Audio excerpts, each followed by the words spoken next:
and welcome to the Aotearoa Rugby Pod. No test this weekend, but we've got NPC semi-finals and, of course, the Northern Tour is starting to go into next week. The All Blacks take off this week for Japan. So we're going to get in big time into what touring looks like. So it's very rare that you have a 5-week tour in the modern day and age outside of World Cup windows. How do you make it successful? How does off-field contribute to on-field? How do you relate with coaches and other players? And how does it all work to make sure that that tour is successful for everyone, both on and off the field? We'll get into that. The Black Ferns, of course, came back really hard against France. So that last test match of, I suppose, international footy that's booked in for the moment until next year's World Cup, what does that mean? What do they need to work on? Where do they need to go from there? James O'Connor signs with the Crusaders, causes a bit of an uproar considering the bloke is one of the best talents that's come out of the Southern Hemisphere in the last couple of decades. Still, people aren't happy. We'll talk about the positives and negatives of bringing foreign players into New Zealand Super Rugby setups and, of course, the NPC semi-finals and your questions. Lots of your questions today as well, so we'll get into those for the chance to get a Players Sports Ball. As always, joining me in studio, James Parsons. Jipper, big weekend of NPC quarterfinals, just be exhausted. Oh, it was a great weekend though. Geez, I did not see that Taranaki result coming. I sort of alluded to the Canterbury one was possible, but again, I didn't think it would be that clinical. Yeah, really, really clinical. A few of your mates in that Canterbury side, Bryn, but boy, they turned it on. Yeah, I think they did. They had good timing with those boys coming back, especially in the forward pack. And I think with the experience that they had on the bench with obviously Willie Hines coming back, Mitchell Drummond in that first 40 minutes was outstanding in conducting that first half performance. And I just think, unfortunately, the RAFFLE Shield, possibly hangover and the multitude of injuries that forward pack had, they just weren't able to hang with the Canterbury team. So, yeah, I didn't see that Taranaki result coming. I think Waikato, geez, defensively, they grew an arm in the league in their last 40 minutes. I think Aaron Cruden and even that drop goal to put in that position of two scores ended up being the difference. But yeah, a great way to be able to, I guess, start the quarterfinal stage with some upsets and some guys obviously going through as well. Who would want to win the RAFFLE Shield when it completely destroys your NPC title chances? Oh, I don't know. It feels just as good as winning a title, I think. But you've seen it throughout history, as I've mentioned previously. North Harbour in 06, they finished second, went and played Otago at home and lost after winning the Shield as well in the last round. So it's a blessing and a curse at times, but it certainly has made a big impact down in Tasman where the quarterfinal was, and no doubt with Taranaki at the start of next year. And a storm week as well. Lose the Shield, have a storm week. It was brutal, man. And you could just see they'd had a lot of injuries and they just did limp into that quarterfinal, and it was just in the tight 5 is where they got hit the most. And as we know, 5 most important positions on the field if you want to win rugby games. So you need your top cattle up front. That's it. That and the halfback, most important positions on the field, obviously. Okay, so we'll get into plenty of that later on with the NPC and what happened with the RAFFLE Shield and how that led to what it led to. But first, the All Blacks head off this week. They're going off to Japan, and then they've got tests in England, Ireland, France and Italy. It's a big tour with a, not too big of a squad really, just 36 blokes.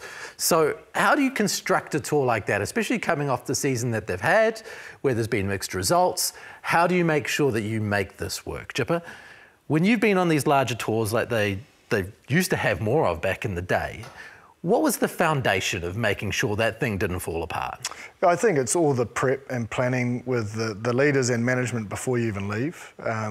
You sort of, it's one of those things, it's easier to remove stuff than to add. So you don't want it to look too light. You want to make sure you make best use of every minute. And I think you've really got to create, I suppose, a safe environment that you can be yourself, because if you're not yourself, then that's just added tension. You don't want that pressure tension. You want to be able to release that and have players, comfortable in their own skin and being able to contribute in whatever way that may be. I think it's becoming more and more achievable these days. I think back when touring was more weighted towards senior players and everyone else just sort of falling in behind. But whereas now I think there's a much more collective approach, understanding and giving different offerings. It's not just a one-stop shop. And I think it's just that dojo mentality, and I always like referencing that as like when you're in the dojo, you're on. And that's got to be your training when you're doing your clips and working towards a test match. But then when you're off, you've got to, for some guys, it's really hard to switch off. speaking from experience, you know, captain intensity, love my footy. So actually, sometimes the biggest challenge is, you know, what do you do in that downtime that doesn't suck up a lot of nervous energy and sort of weigh you down going into the next day of training? Because Bryn, you're at work for 5 straight weeks. It must be quite hard to switch off in that way, knowing that in the morning you're waking up in the hotel room, the coaches will be downstairs, all of those kind of things. I think finding that balance is really important, because I think, you know, if you're a new guy that's in the environment, you want to be able to go experience different countries or different parts of the world, and you're able to have those opportunities to do that. But I think sometimes if you're too excited to go and do things that are off the field you haven't experienced before, and you haven't nailed your dojo analogy that kind of Jip use, then you probably get that wrong around the preparation. Then you aren't able to then go perform where you want to. So on the good side of it is that when you are on tour, you can actually spend a lot more time with players and being able to talk about things off the field, on the field, coffees, units, dinners, coffees after supper and that kind of stuff, and being able to, I guess, get that detail. So my time with the Crusaders, we'd go and have activity nights. We'd have, you know, culture nights when we just wear a club jersey, which you've probably seen in New Zealand All Blacks, or just teams around when they have those kind of day offs just before the day off. Being able to connect on a cultural level and being able to spend time with each other in a different country. So I think with all of that, it's the beauty around touring. And I think the good teams, they tour really well, but you're going to be judged on your performance, not, I guess, more so the touring element, which you do as a rugby player as well. This off-the-field stuff, as far as the way that you connect with other players, like what were the best kind of off-field activities did you find that made that work? You know, like obviously there's guys that like golf, so you know that their day off is probably going to be golf. But when you look at team specific, there's been some awesome things like, you know, as simple as Jonah rugby competition. Basically, find the best player of Jonah rugby at night. You know, poker nights, you know, amazing races, things that sort of lighten the energy, but also split management between players and get that group-wide connection that allows, you know, everyone to let their guard down a little bit, so you get to know the deeper person, so that when the pressure's on, you're probably a little bit more understanding and respectful both ways. You know, whether the pressure's on you or you're putting the pressure on someone else, you've broken down the barriers to allow those conversations. I think you really need a core social committee that, you know, covers all bases, that you know that's going to get that buy-in and engagement. The most success, honestly, is I suppose, you know, those sort of poker nights or elimination, because it creates banter, table tennis, elimination, or anything that involves a competition normally will be successful in a professional sporting team. The raffle nights were always my favourite. Ross, obviously, you know, before a day off, you'd have probably your 2 trainings, and then you come in as a team activity, and whether it's your community, your committees that are able, or they're in charge, will go around, if it's in South Africa or Australia, to be able to gain gifts or sponsors, being able to get things to raffle off. And at the same time, you can have a nice dinner together inside the team room. And whenever it's free, and you can only have to put in $2 to maybe get a Beats or a phone or anything like that, it adds a little bit more, I guess, energy when someone's winning, especially if it's a rookie. The best thing that I ever saw was someone getting a gym. I didn't win it. I think like the money is really good. Had a couple of money ones where we had money in the kitty, but that was probably the best ones that I got. But I've seen some pearlers, like a full set gym that was able to be put into someone's gym was pretty cool to see after putting in maybe $10 worth of raffle tickets. So $10K worth within a sponsor. And they obviously shipped all the parts and it was be able to put into his gym. So yeah, it was a pretty cool one to get. So It's a pretty cool experience, obviously, what we're talking about. You got a few? Oh, I think the best I got was a G-Shock watch that didn't quite work. But I think like full sets of golf clubs from like TaylorMade fitted. Like Yeezys always used to go off, like Yeezy shoes. But to be honest, everyone was hanging out for that top prize, which was normally a hefty cash prize. So the funniest is when someone's like, oh, I really want those Yeezys. And then they like buy like 50 tickets and then they're sitting there, and as it slowly whittles down and they haven't heard their name, and then the Yeezys go. Oh, it does create for a lot of hilarity when people are desperate for something. Nice. MVPs of the social committee, anyone that you were like, man, that guy can run it? And the ABs, DC and Conrad Smith it was pretty impressive. But like I was young and new into that environment, but some of the prizes, I was like, holy dooly, be half my salary. But yeah, I think that they ran it really well. I think the All Blacks environment actually ran it really well. I think they started this whole concept, and then it was filtered down to super squads. But yeah, no, there's been a lot of guys that have run it really well, but it's normally the big dogs. because I've got the best contacts. Yeah. That's the reality. So they're working their sponsors and they're getting stuff on board. Yeah. Oh, yeah. Yeah. Sonny Bill was a good advocate for us to have. Tana Umanga was actually quite good when he was coach. So people with, sort of that profile normally run it. Right, and then you could chuck it on. Because like if you're the rookie trying to do it and it's really going to fall flat. You're not going to get. You're struggling to get your own pairs of boots, let alone start handing out Yeezys. So Oh, I think there's some good ones with like Richie. I think Richie did some great stuff my last couple of years. And obviously, I agree with Jip in terms of the bigger dogs are the better. And I think he ended up selling like on behalf of himself and his sponsorship like 8 beds. Fully mattress beds, like king size beds to work within our group. So did that overseas, which was a part of the draw. But every single week would come on a Monday, and the committees would come through and would offer, I guess, some deals through sponsorship. I think it's also good, like because they sort of want for nothing. Those big dogs, like even if they win the raffle, they normally put it back in, and so they're not desperate for it themselves. So like it's all about someone else. Mean. It sounds like a good time. But you look forward to it, especially on tour, because you're like, there is not a bad prize. Yeah. Like the worst would be like a Yui Boom. Like, how's that horrible? Are the coaches in the management too, or just the players? Everyone's in. Everyone's in. Right. No, she's the full shebang. Yeah. Because don't worry, coaches have got a lot of contacts as well. Yeah. You literally need to lean on everyone you know to make it worthwhile. Damn. I actually do seem to remember the Richie Mo'unga radio ads. A few times and thinking that's a random connection.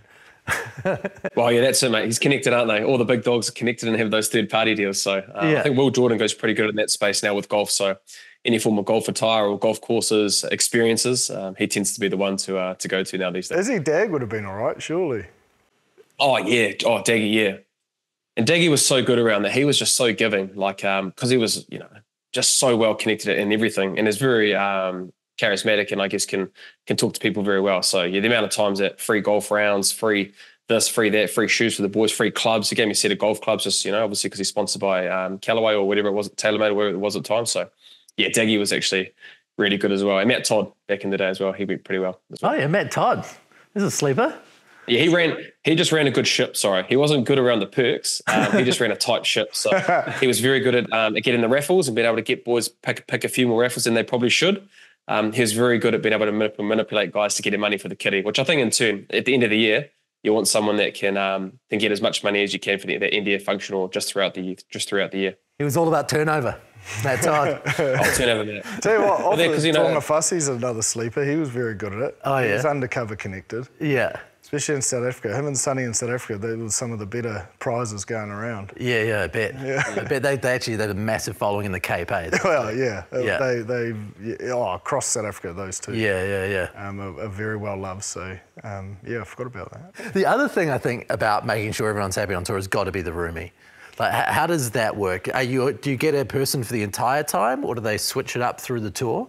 I think initially, it depends how long a squad's been together. Like at the start, you sort of, if there's a young guy, first tour, normally we'll put with the senior person in that position. So, say for me on my first Blues tour, I would obviously room with Kevy, for instance. But then there's a good chunk of people in the middle that have been around a long time that are used to each other's preparation and are in the best moods or better moods. So there's a lot of thought that goes into it, and you want to give guys roomies they want to be with, because otherwise they just don't go back to their room.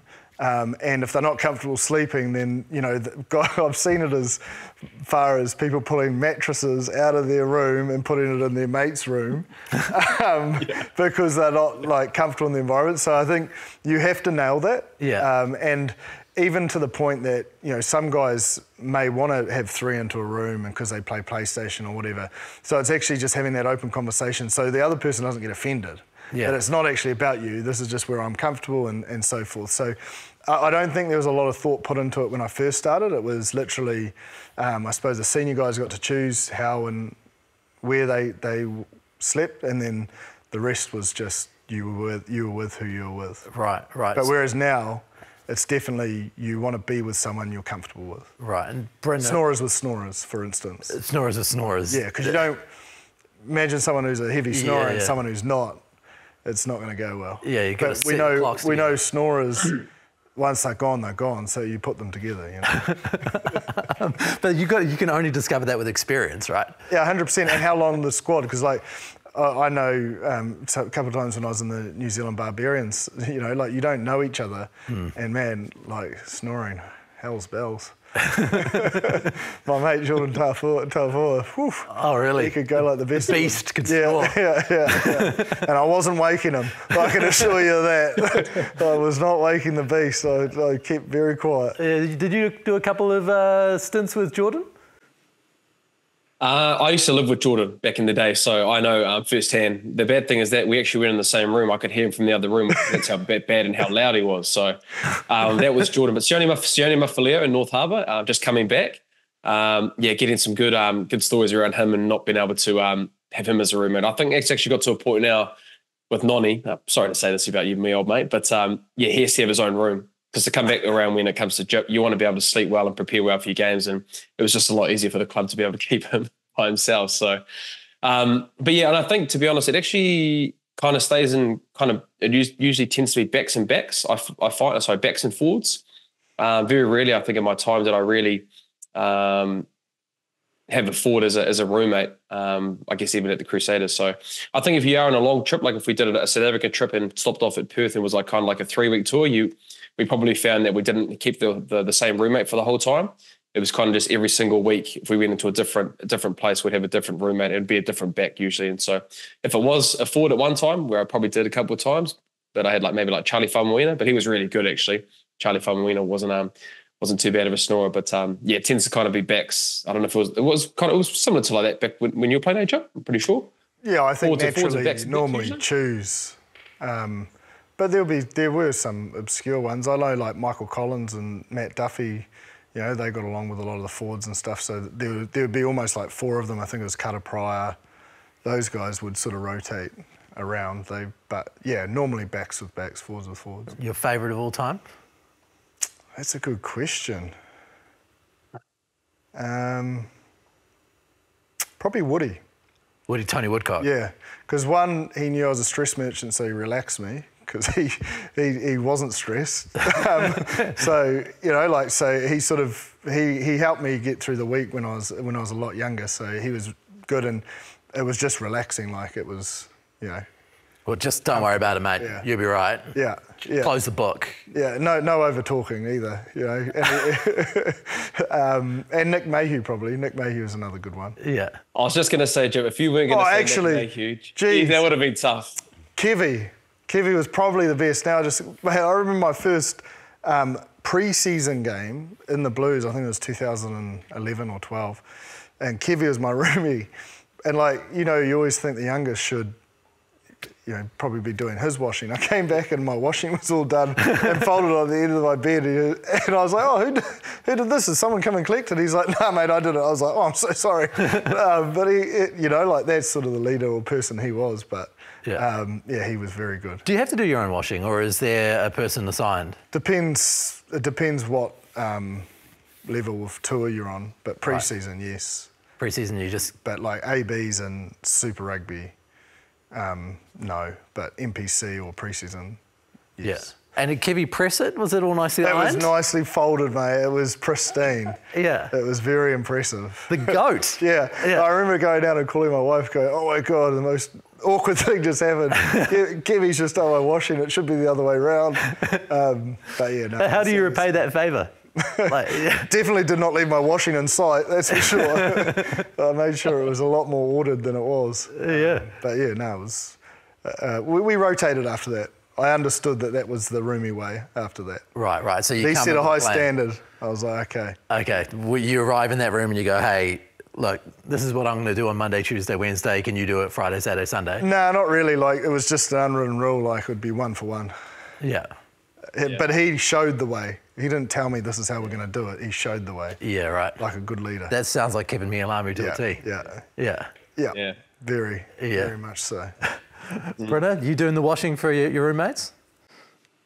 Yeah, I think similar to Jip, I just became more so like if you're down in that kind of part of the because usually if you're doing Super Rugby, for example, or even like test level, that kind of stuff, and you're with a roommate for a long period of time, a couple of weeks, say, or something like that, It's usually in the team room, so your washing is kind of given down in the team, and there's a big basket or a big kind of laundry bin. It's usually then you chuck it in. So if you are a good teammate or good roommate, you're pretty much, whether it is or not, you're just grabbing it, I guess, or taking your room, you're taking your partners down at the same time. You're doing your washing. No, mate, you got any washing? I'm sorry, mate. Bring it down. You cannot compare picking up folded and pressed washing to KEVEN MEALAMU, who actually picked up the wet rugby kit and did the washing, drying and folding.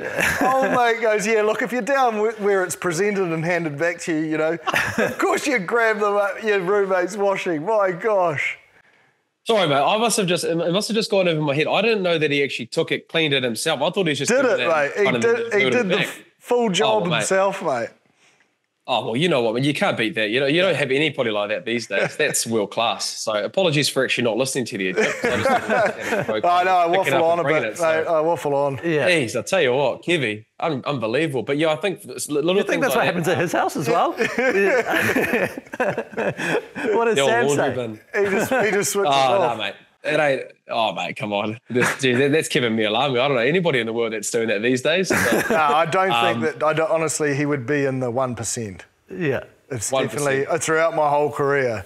It would definitely be in the 1%. It's a pretty big job to clean someone else's washing. Yeah, that's amazing. Undies and all. Oh, mate. Yeah, it's a massive job. I'll tell you what, there is one thing you don't want to be if you are, a roomie. It's having that kind of stigma that you can't, like, you're messy or you don't do things that you should do as a roommate. And you kind of get a bad name. So you don't want things like that going around and saying, oh, he's messy, he doesn't do anything. He's just kind of hand up, not hand out. You just hate having that if you're if that's your kind of setup. Well, you don't last. Let's put it that way. You don't last at all. Yeah. Yeah, you almost want to not. Yeah, people, and honestly, nothing worse when you just see sometimes some guys, obviously, you get the room cards when you get into the reception, and you get handed your envelope, and you get the other person you see in the same room number, and you just you see the face just go. And you're just you're squinting your eyes, and you're just kind of walking off, saying, right now, let's go. You just hated to see that. If that was you, if you were the person getting that done to you, you just know that you're not a good roommate. And so, did you crack the whip? Like, if you knew that you were copping a bad bloke? Well, I think if you kind of get that feeling that someone's doing that and it's consistent, it's not just one person. You're like, oh, geez, maybe I need to pull my pants up here and stop being a bit of a, bit of a belly. So, but yeah, to be honest, it depends how old you are, right? If you feel comfortable with the guy, you're like, mate, come on, do this or do this, like as you would like a mate. But I think if it's a little bit younger or someone that, obviously is a little bit more experienced, you tend to just stay in your lane or give them a nice little word here or there to try and get what you need out of a good roomie. You're living out of your bag. So when you get into that room, are you emptying your bag? Are you putting it into drawers? Are you living straight out of your bag? Everyone's different. And it depends how long you're there for. Yeah. So it's not necessarily... Some will put it out and put your sort of training kit that you're going to use out. Yeah. But yeah, it's just a personal thing. Some guys just stuff it in and hope for the best when they go to find what they need the next morning. Well, it's not even necessarily messy. It's it's just all in there. It's not folded. Yeah. It's a complicated setup. Yeah, and when you're doing that, there's stuff at the bottom. You get to the end of your trip and you haven't even touched it, kind of thing. You've just used the stuff at the top. Oh, especially when you're with the ABs, you get so much kit. It's half of it's still in wrappers by the time you get home. Yeah. Because it is that thing. Like when your washing's done, it's just easier to grab the thing that's right there. You're not searching for a specific outfit unless it's training kit when you've got to wear specific things and you don't want to stuff that up because that leads to a healthy fine. Ross, Jipper was bloody tidy. I'll give you the tip. Everything was. I think everyone knows I was meticulous. It was hung up. It was hung up in the obviously on the clothes rack, and you knew exactly where everything was. So Jipper was definitely not. He was a great traveller. Great to walk into his room with a cup of tea as well, nice and clean, smelled nice in his room. My wife would be listening to this going, geez, where did that stop? I did like things in order. Yeah. I don't think that comes as a surprise to anyone. Now, moving on from the tour, Carl Martin from Cornwall in the UK sent through an email talking about managing players all around the world and how it affects Test rugby. His question was, emailing from an English perspective, I was wondering if the New Zealand internationals have a season game cap, or is it just minutes here and there? Just wondering how many games Bryn as a halfback and Jipper as a hooker would expect to play each season in New Zealand. The Test series in July was an example of English players like Itoje being worn out. I fear they play way too many games throughout the season in the north when you add in the European Cup. If the teams up north played less games, we could have interesting international contests. So, other games like maybe Toulouse versus the Blues or whatever to open up opportunities in the season. Now, I kind of looked at the numbers here, and there is, within the English Premiership, a cap. 30 games, so that's including tests and club games. So there is something in place there, and I believe that came down from 32 a few years ago.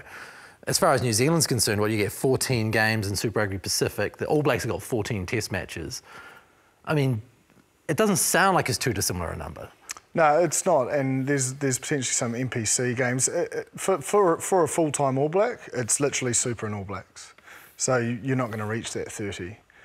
Sometimes you're not going to play every test match, or you're not going to play always start, so then that may decrease. Where, if you look at our structure, it's actually your All Blacks 15 or your Māori All Blacks that probably play the most games because they contribute a hell of a lot at NPC, contribute a hell of a lot at Super Rugby, and then they've got these little drop-in zones in the middle of the year and the other part of the year, but also there's a lot of transition from when the Māori All Blacks play mid-year, and then there's the All Blacks 15 at the end of the year. A lot of players play in both.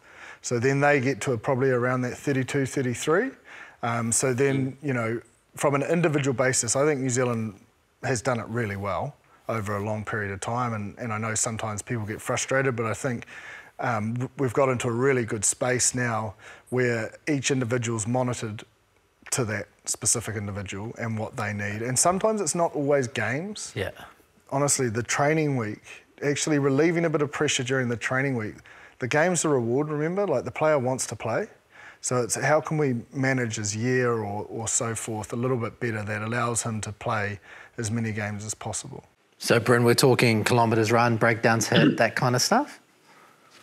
Yeah, everything gets monitored. And if you're looking at Super Rugby, probably I'd say my last couple of years, it'd be around, you would never really go like you're going to go 10 games in a row.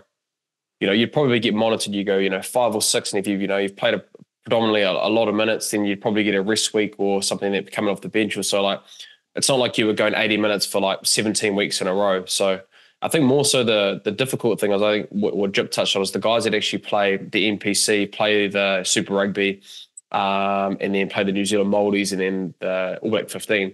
That's kind of the toughest one, because from that, they actually don't get the bigger break like they do for the All Blacks. So if they end up playing those 32 games throughout the whole year, not actually being in the All Blacks, they tend to end up coming back probably a month or 6 weeks earlier than what the All Blacks arrive to when it comes to start the following year. So I think that's a little bit tougher for those guys in terms of the minutes and what they are given into and the time if they don't have. But very rarely, from when I finished there, you would feel like you're going into a batting round where you're not getting rested. So they'd be monitored and be able to see would be based on performance, or, some guys can just play 7 or 8 games. If you're 20, 21, sometimes you want to keep the pan hot and be able to let them just be able to go. But then there's obviously, they are young and you've got to be able to take care of them. And so it's a conversation that coaches, SNC, physios, medical, have all those kind of, those chats around it. So, yeah.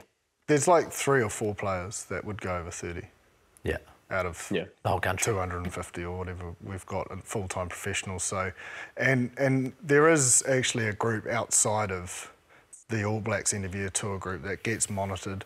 Like Bryn, use yourself as an example. You didn't have to go back to pre-season on day one. You were given many a summer off to come back fresh and so forth. So down here, it is very well monitored and looked after. And the one thing that I think's really sharpened the focus of it is just being specific to the individual, because what an Ash Dixon may need, a George Bell doesn't. Mm-hmm. Do you know what I mean? Like, just age, training age, so forth. Ash can turn up probably the week of round 1, he'll deliver for you, because he's got so many years under his belt. Whereas, George Bell, although he's an amazing player, he may need some lead-in time and a bit of bulk. He wants to put a bit of bulk on or so forth. So it just depends. Potentially is a problem up in the north, because especially in, if you look at the French top 14, there's a hell of a lot of games. There's test match demands. There's European Championship. And international rugby players, who, and I know Conrad Smith's doing a lot of work in trying to get a game-wide max number of games played to try and manage the situation so that players can be fresh and available, still fulfil their club demands, but also get that opportunity to play international rugby. And is that going to be as complex as breaking down training sessions and all those things as well? Because I think in time, but I think, you know, that's not going to be possible to monitor, so that's why they're trying to find a happy medium together. Thank you very much for your question there, Carl, and please email us on aotearoa@sky.co.nz for the chance to get one of these players' sports balls. Another question came through from Todd Spencer on a slightly different topic, but an interesting question here. The most contentious stats question my mates and I argue about is whether or not it's better to kick penalty ball into the corner and go for a line out, or to take the shot at goal for the 3 points. Do you guys have any insights? Are rugby teams making these decisions based on statistics, or they're making it on analytics or intuition? All three. As complex as that sounds. I've said it on here a lot of the times when I was captain, whether it's super level or NPC, you get with the coaching group, you get with the leaders, okay, what's our plan? What are the trends this side shows? Okay, they leak points early. Okay, well, we're going to go to the corner early. They're really staunch in that first half. Take points when we can, and let's, you know, back our fitness to come over. Whatever it is, like, you've got access to all of that. So then going into the game, you always back that plan. Only if things change. Like, that's an assumption, you know, that you believe in, but you still got to confirm on the night and understand that, you know, sometimes the trend doesn't happen. So discuss what does that plan be, and that's when you sort of see conversations happen out on the field, because you're going, okay, say it's a scrum, we're dominating them up front, we're this close to getting a yellow card, this loose head's been worn 3 times, let's just have the scrum, let's get the yellow card, then we'll still get our 3 points if we want to go for it, but if we've got the yellow card in, we can probably go to the corner or go back to a scrum. Do you see what I mean? Yeah. So you can't be fixed, but you've got to have a plan, if that makes sense. And you've got to utilise that all before the game, but then you've got to, the confirmation is the key bit. If you just go in on autopilot and think we'll just stick to that, then you're not going to be successful, you know, that often, because just it's a game of rugby, it changes so much. And Brennan, that's part of the weekly checklist, is it? As you go through the things that you're doing as you prepare for each team each week, that is just one of those things. Done. For leaders. Yeah, for leaders. But definitely for leaders. So you'll know, you know, the trends of the teams, or you know, possibly even the ref, what their trends are and what they might be looking for in certain situations. But yeah, I think Jip's right. Obviously having a plan to then be prepared for when you are in those situations. But when you're a code head, and you know, like Jipper and myself, like, you get a really good feel, and I think the real good captains have a real good understanding and feel how the game's going. Like Jip talked around when it came to the yellow card. Well, they've got a good scrum, but for whatever reason, they're actually just showing that they're giving up 2 penalties, or their prop looks like he's injured. So let's just keep it on with them, knowing that there could be a penalty try, a yellow card, and then that's 10 minutes into a game where you're like, man, we're on top of them here. Or it might be feeling like, right, man, we've batted a line for like 10 minutes here. We feel like we've got them, but they're just not breaking. But you know what? Let's take the 3 points and put it out to 8 points. We're still getting that scoreboard pressure. They might feel like it's a little win, but at the same time, they've still got to score two ways of scoring. And so I feel the best captains, they just have got really good feel for it. And sometimes when you're playing against someone that has that good feel for the game, and a captain is saying like, right, we could go for 3 here, and we've defended really well, but you know what? We're going to go to the corner because we know this team's really weak, and we feel like we can get them. And sometimes when I feel a captain will go for the 3 when they've got all this momentum and they take the 3, it's just like, it's a massive release. So you know what? That's a massive win for us right here, and the boys get confidence from that. So, like I say, the captains have that really good feel. Yes, you have a plan. Preparation side, I think what Jip did really well in his time when he was a captain, was very well prepared around, especially with our goal kickers, around these parts of the field, we're going to take points. But at the same time, if he felt that we could get them in some other parts of the game, we would move away from that, because we felt like we could score points or dictate it with yellow cards or putting them under pressure in certain situations. And I think it's being self-aware of your own side. So, like, I know for a fact, like, if we were struggling to exit, taking 3 was actually more vulnerable, that it could lead to 7 for us under our sticks. So it was like, okay, well, let's just keep the pressure on down here, because this is where we're more comfortable and we can build momentum. Even if we didn't come away with points, it was just a better mental state for a group to be in. So that exit mindset and making sure someone is leading that, you know, because normally your 10, your game driver is kicking the goal, you know, so and you don't really want your captain having another role, so it's, you know, having a key other leader to own and understand that exit, and he may come up to the captain and go, man, our exits, that's 3 we've butchered, and it's actually cost us 10 points. I think we've got to stay down here because we're more than likely going to end up with more points. And those sorts of conversation on the run are really important, but you've got to empower those guys during the week to know that it's theirs to own, so it's their responsibility to share the information that they're feeling, so it's not just one person having to feel everything. It sounds like it's a hell of a checklist for a captain. Like, did you literally have like a spreadsheet or a mark in the book where you're like, have I done that this week? I was pretty religious in planning my week on Sunday nights, knowing exactly where I was going to do things, and knowing what meetings you needed to bring these things up at. But no, it wasn't like you had a checklist of what to do. It was more, it was already in our schedule, like Monday to Sunday set every week, so you know where and what you need to have completed by that time. Yeah. To go on from there, like, good captains just know, like, I think there's the preparation element, but I think people that know rugby and know the ins and outs and are really, I guess, have that pure kind of love for it, they tend to make the really good decisions as well. Like, I think that's what I find. Like, I know Jip, when he's making a decision, when he was captaining me, I didn't have to think about it. Even though we had the preparation plan and everything, I knew that he's got a great feel for the game. But then when sometimes I've had captains where they're probably not to that extent, where they've been bestowed on this appointment of being captain, but their traits aren't leadership qualities. They've been given it through their actions, right? And so then when they're making a decision, it's like, that's probably the wrong decision. But they're your captain, you back them from that. But yeah, I just feel, someone that really knows the game and is really passionate and understanding situationally around football, like Jip. Sorry, Jip, I'm giving you a lot of plugs here, mate. Cheers. Yeah, thanks, you know what I mean? That's what I'm making though, Ross. Like, they make the decisions, you know, probably 9 out of 10. You know, where some captains or some bad ones that don't have those understanding and leadership qualities make, 5 out of 10. But that's why you got to empower, because, you know, like, yes, I'm anal, but it doesn't necessarily mean it's going to lead into the right, you know, decision. So you've got to have execution of that decision. Yeah, and you've got to have the group around you. And sometimes, as a captain, you know, I might not be playing well, so you know, it's a complex beast. But I think what Bryn just said there is massive. Is you can do all the prep, but on game day, you've got to trust your gut. So maintaining confidence in your decision making. 100%. And is that's well, you think if you're in a team and your captain's looking up to the coaches, you know, waiting for the tee to run out, or what are you thinking? But that's what Khaleesi does all the time. Like the box, you know, they got lights up there saying, do this, do that, do the other thing. They would have discussed that this is what we're going to do. Yeah. But what I'm saying is if you're in a team and you're not part of that leadership meeting, you don't know that's a thing. Yeah. What are you thinking? That guy doesn't know what he's doing.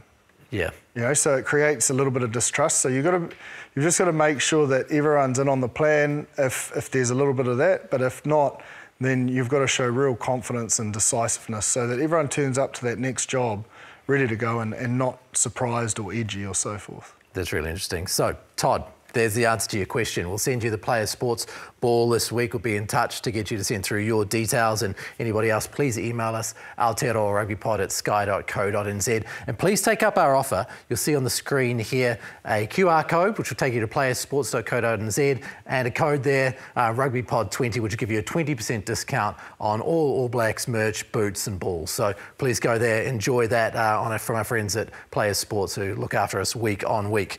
So, let's move on now through to the Black Ferns. They played France. Brenna, it was a far better performance against France. You know, a little late for winning the championship, but does that leave you with hope looking forward to a World Cup that starts in August next year? Oh, I definitely think hope. Geez, I think considering that they lost to the French last time they played them, and I think it was the manner and the way they did it. Now, I think, you know, weather conditions made it a little bit easy in terms of being a dry ball and on a hard surface, which was great to be able to see our Black Fern girls to be able to use their skill set. But look, I really enjoyed watching their quick tempo. Look, if you look at the first 2 tries that they did score, they were able to play that upbeat tempo to keep the French on the back foot and be able to score tries from that to get to that head start. And then you look at probably the set piece play, look, their scrum strikes that they were able to score with Vahakolo 1 try, you're talking around scoring tries and set pieces, really hard to do it internationally. Well, they were able to do that in that French game. And I thought they'd line out more variety as well, Jip, to be able to try and, I guess, manipulate the French to go one way and then go the other way. And then lastly, I just thought the physicality on both sides of the ball was brutal. Through that result, they would have to be pretty happy and knowing that they can, if they do get it right, they can beat a team like the French and hopefully the English in a few months' time.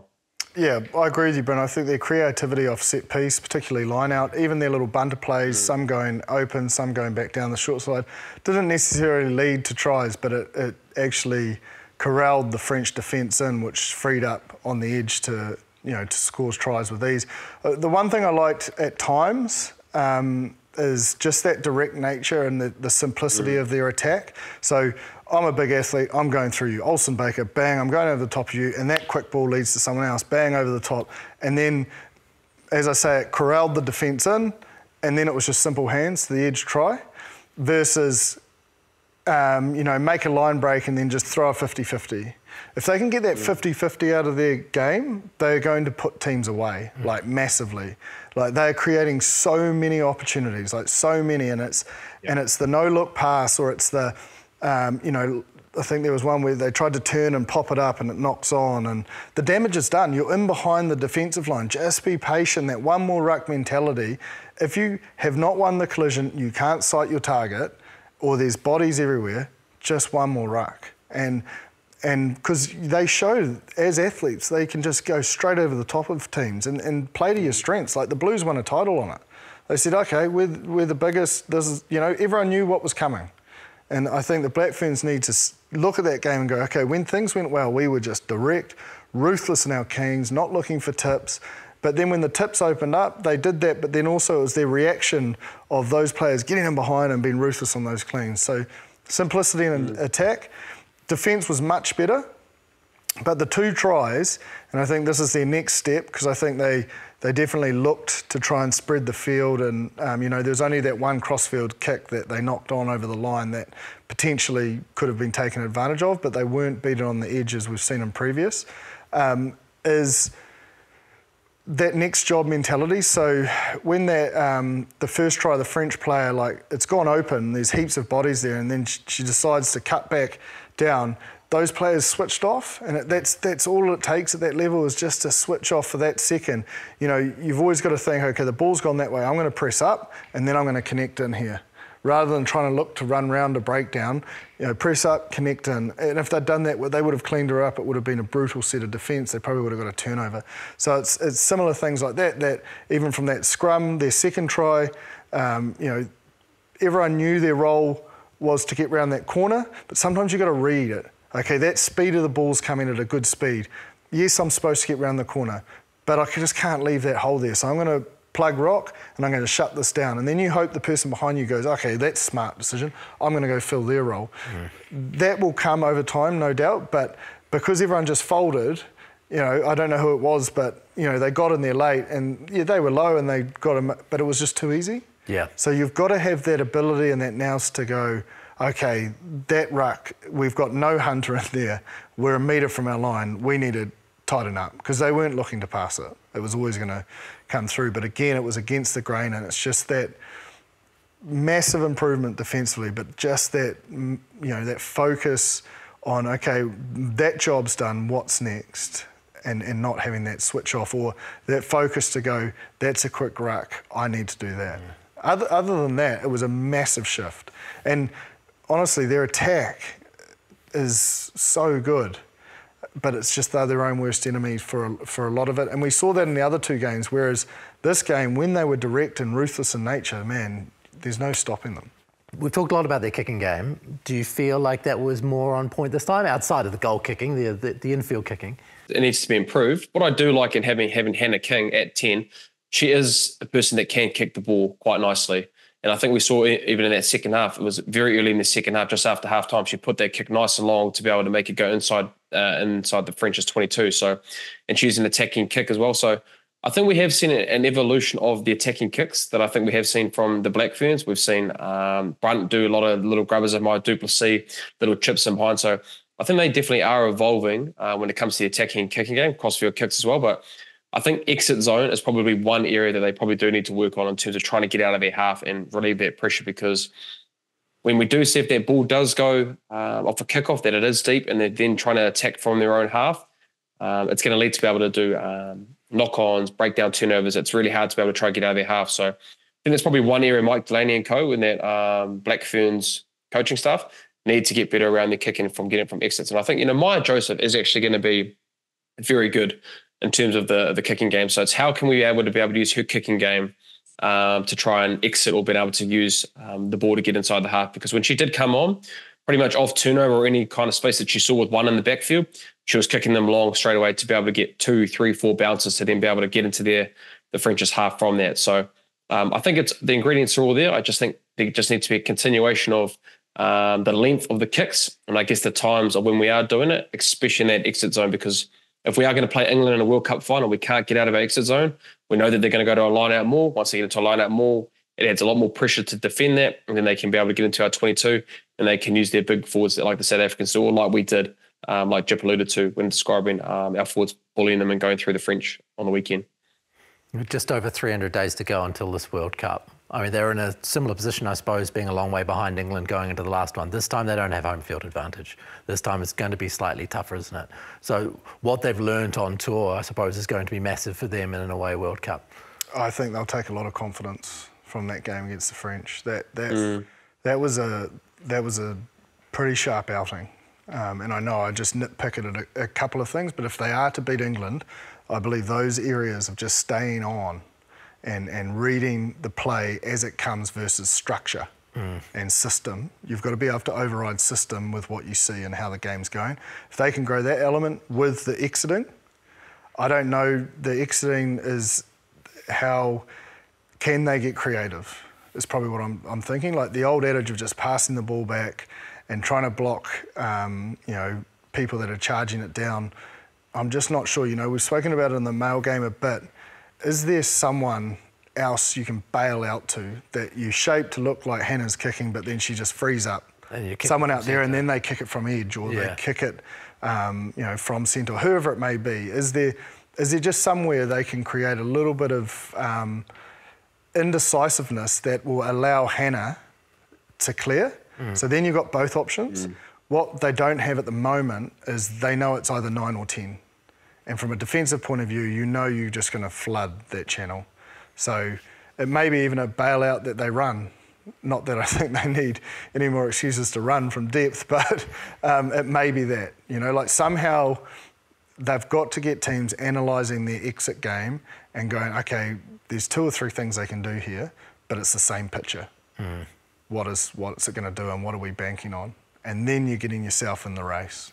Yeah, right. And do they have the right cattle on the field, do you think? Yeah, look, absolutely. Like, you know that, like, as I said, like, when they're on and they're playing, like, it's creating a lot of selection headaches as well. Like, there's players that are performing, that are putting pressure on, but that's good for the squad.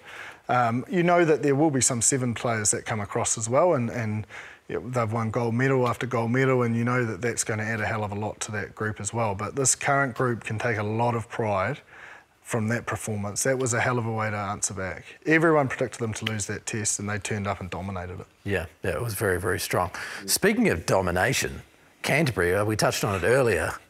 Goodness me, against Tasman. Now, they are going into play Bay of Plenty, who, for me, are like the sleeper team of the NPC. 3 out of the last 5 semi-finals, and no one talks about them, really. No one's like, this is a team to beat. Yeah, and I suppose it's just it's, like Hawke's Bay nearly did it to them again. Like I suppose they just haven't had that clinical finals performance, so people do forget about it a little bit. So I feel they've got over that hurdle with that tight victory. And a big part of Canterbury's turnaround has been some key All Blacks coming back, but also some key bodies coming back. It's going to be a doozy. Like, Bay of Plenty at home, they've got a really strong squad, they've got a team playing well. But if Canterbury don't go back to the issues they had at scrum time and line-out time previous to Sam Derry and George Bell and Newell coming back, and they can still dominate in that set-piece area and get that front foot ball. We know the Ferraris are ready to go. They showed that on the weekend. They are ready to rock and roll. And I thought Mitch Drummond was a very big in. He was exceptional in that first 40, and I'm glad they hooked him to get him right for this week, because he was massive, and that 1-2 punch with Willie Hines was good. But it all came off that platform, and it allowed Billy Harmon to get back to his best. Man, he was just incredible. So that tight 5, whatever the makeup or whatever it looks like, they need to, I think it's tight 5 versus tight 5, and I'm not making a joke here, but I'm serious. That tight 5 and that dominance and the set piece, and then I think, that battle with the Lucy's, the breakdown will take care of itself. But without probably Bell, without Newell, without Darry, that's 3 of your tight 5 and 3 international. Yeah, so that's what I'm saying. That's good. It was a big factor in that one. Yeah. A massive factor. Brenna, these two teams haven't played each other this year, but from your feeling from having played within this competition? Yeah, look, I think the injuries when we played Canterbury was a massive factor in why we beat them. So I think Jip's really right. I look at the squad and I look at the time when we played Canterbury. Physicality was the biggest thing that we touched on. If you try and be physical and you can get over the advantage line, they've got the Ferraris out in the backs, which we probably had, if you look at this in the terms of what we had, and we were able to put them under a lot of pressure due to the fact that we had those boys on the outside. But our tight 5 and our 8 collectively just dominated Canterbury when they got their result. So obviously Marty Burke has come out and gave it pretty early on after that game that he tested their players, and they've come back with flying colours with the All Blacks boys filtering in. But I think there's enough there once they do leave. They've got guys like Brady McAllister coming back. You've got Willie Hines, Mitchell Drummond, who I think will be massive in terms of that kind of finals footy and what that can be done. But at the same time, when we did play Bay of Plenty in the Domain, it's a different beast. It honestly is a fortress in terms of playing at Tauranga. They get up for their games there, and obviously Hawke's Bay probably thinks they lost that game, but they were able to still get that result.